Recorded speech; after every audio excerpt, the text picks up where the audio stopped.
அனைவருக்கும் அன்பு வணக்கம். இன்றைக்கி நம்ம இந்த வெயிலுக்கு ஏற்ற மாதிரி சூப்பரான ஒரு பாயசம் ரெசிபி பார்க்க போகிறோம்.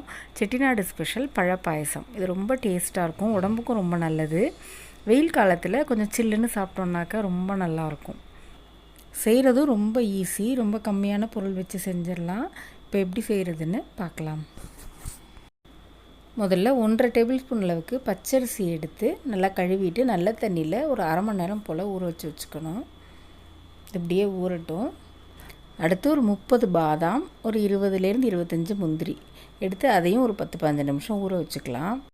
ஊறினதுக்கப்புறம் பச்சரிசியை இந்த மாதிரி நைஸாக அரைச்சி எடுத்துக்கோங்க. கொஞ்சமாக தண்ணி விட்டு அரைச்சா போதும். சின்ன ஜாரில் போட்டு அரைச்சிக்கோங்க. நம்ம ஊற வச்ச பாதாம் முந்திரியையும் அரைச்சி எடுத்துக்கணும். பாதாமும் தோலை உரிச்சிட்டு அரைச்சிக்கணும். இது ரொம்ப நைஸாக இல்லாமல் கொஞ்சம் குறகுறப்பாக அரைச்சிக்கோங்க. இப்போ ஒரு கடாயில் 1 லிட்டர் அளவுக்கு பால் எடுத்துக்கோங்க. இல்லை திக்கான பால் எடுத்துக்கிட்டோன்னாக்கா பாயசம் நல்லா க்ரீமியாக டேஸ்ட்டாக இருக்கும். உங்கள்கிட்ட என்ன பால் இருக்கோ அதை எடுத்துக்கோங்க. 1 லிட்டர் அளவுக்கு எடுத்துக்கணும். அதை நல்லா கிளறி விட்டுக்கிட்டே இருக்கணும். அடிப்பிடிச்சிடாமல் கிளறி விட்டுக்கிட்டே இருக்கணும். பால் நல்லா பொங்கிடுச்சு. இப்போ அடுப்பை லோ ஃப்ளேமில் வச்சு நல்லா கிளறி விடணும். பால் கொஞ்சம் வற்றணும். வற்றினதுக்கப்புறம் நம்ம அரைச்சி வச்சுருந்த அரிசி பேஸ்ட்டை ஃபஸ்ட்டு சேர்த்துக்கலாம். பால் 3/4 அளவுக்கு வந்ததுக்கப்புறம் அரிசி பேஸ்ட்டு சேர்க்கணும். சேர்த்துட்டு இது ஒரு 10 நிமிஷமாவது கிளறி கொடுக்கணும். அரிசி நல்லா வேகணும். அதுக்கப்புறம் நம்ம அரைச்சி வச்ச பாதாம் முந்திரி பேஸ்ட்டையும் சேர்த்துக்கலாம்.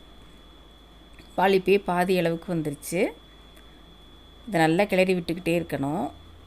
பாருங்கள் எவ்வளோ திக்காயிருக்கு பாருங்கள். அரிசி இந்த பாதாம்லாம் சேர்த்தோன்னா நல்லா திக்காயிடும் பால்.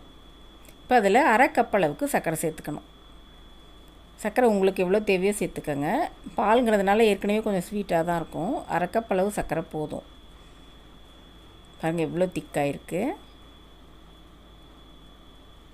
இப்போ இதில் 1/2 டீஸ்பூன் அளவுக்கு ஏலக்காய் பொடி சேர்த்துட்டு அடுப்பை ஆஃப் பண்ணிடலாம். அடுப்பை ஆஃப் பண்ணிவிட்டு தான் பழமெல்லாம் சேர்த்துக்கணும்.